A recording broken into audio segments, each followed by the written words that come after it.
Europe.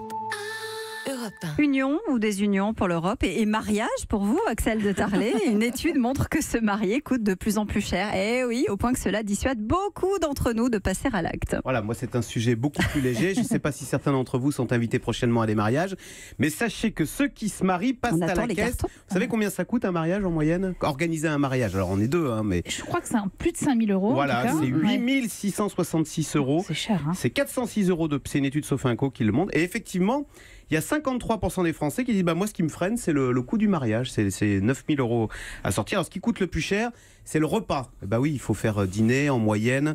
Un mariage en moyenne c'est 64 invités, donc il faut faire dîner 64 personnes. C'est 60% du prix. Derrière vous avez le lieu, vous avez le voyage de noces. Les tenues ça n'est que 6%. Vous voyez la robe de mariée on s'en fait un... oui, ça n'est que 6% du coup. Et les alliances 4%. Alors j'ai calculé, les alliances, c'est sans la bague de fiançailles. Parce que la bague, oui, c'est avant. Autre chose. C'est autre chose. Oui. Et ça peut chiffrer très vite. Et elle est là, ma petite astuce pour faire des économies, c'est sur la bague de fiançailles. Je voulais vous en parler parce que Place Vendôme à Paris, donc le quartier chic des joailliers, vient d'ouvrir le premier joaillier qui propose des diamants synthétiques. Alors c'est quoi ? Ce sont des diamants qui sont réalisés en laboratoire, qui ne viennent pas des mines de Sierra Leone, etc. Mais attendez, un diamant de synthèse, c'est un bijou fantaisie. Ah non, ce sont des diamants qui sont réalisés en laboratoire, mais chimiquement, ils ont exactement la même composition. Si vous voulez, on prend un diamant, c'est quoi ? C'est du carbone sous très haute température et très haute pression au cœur de la Terre. Ça se transforme en diamant. Eh bien, on recrée exactement les mêmes conditions. Alors, c'est en laboratoire, vous n'avez pas le certificat. Oui, c'est pas un vrai diamant. Ça vient pas du... Oui, mais alors, il y a deux avantages, je vais vous dire. Un, c'est son prix, il est 30 à 50% moins cher.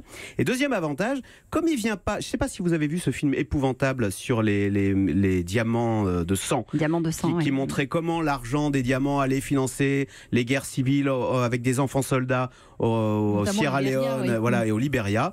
Eh bien, ça peut séduire toute une gamme de gens, de se dire moi j'ai un diamant écolo, propre, qui ne vient pas des mines, et un diamant moins cher. Mais sauf que qu'est-ce qu'on accorde comme valeur à ces diamants qui sont en fait fabriqués à la chaîne ? Alors c'est vrai qu'ils sont fabriqués à la chaîne, et c'est vrai que s'ils sont fabriqués à la chaîne, on dit ce qui est rare est cher, donc ce qui est abondant est bon marché. Donc c'est vrai que peut-être dans une génération, si vos petits-enfants récupèrent votre diamant de synthèse, il vaudra peut-être plus grand-chose. Mais justement, il faut être millénial, il faut être jeune, Eva. Oui, aujourd'hui, les jeunes, ils ne sont plus... Ils ne sont plus dans la possession, ils sont dans l'expérience. Vous savez, plutôt que d'accumuler une belle cravate, un beau sac, etc., on préfère faire un beau voyage. Et bien voilà, et donc l'expérience. Ça, c'est parce que vous n'avez pas envie de nous offrir une bague, Axel. Voilà, et ça fait des économies. Europe 1.